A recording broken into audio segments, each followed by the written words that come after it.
We get high marks wherever we go. And most people don't think I'm it. Who's the coach? You the coach? In my day, there were well over 5,000 people in Hurtsburg. You couldn't go down through town right along about now. You couldn't go up through, there was so many people. But cotton was king, and that was the industry.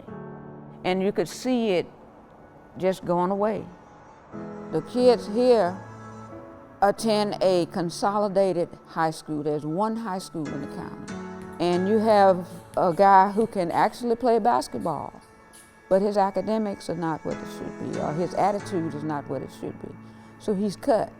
So now you got a kid who's full of animosity. He's out here walking around, I can play ball, but he can't do what it takes to play ball. So the youth club, my thoughts were, let's do something with those kids who can't make the high school team, as opposed to running around in the streets full of mischief, because there's absolutely nothing else to do.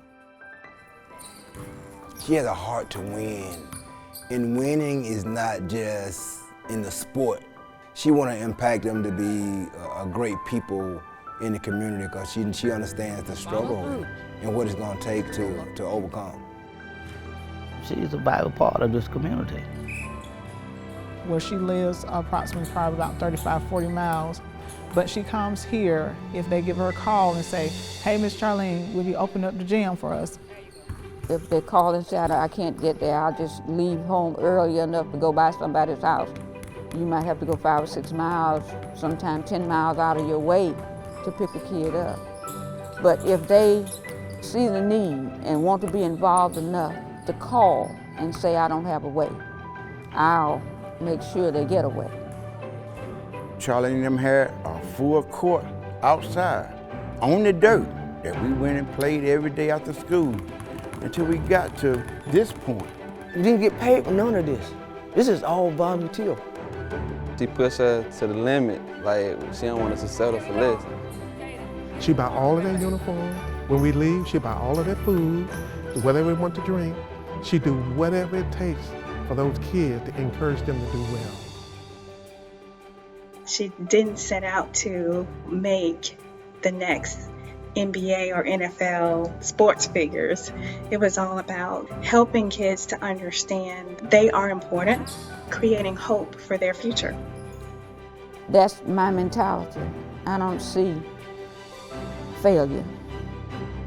If a child comes in, and even if he has an attitude, you pull him out, you work with the child, give him a chance. We just simply should not overlook a child. Living here and seeing them, I know they're talented, but they gotta have some means, and somebody gotta care. Someone has to care about them. A lot of people thought we'd never win because we come from this small town. Yeah. So we made history.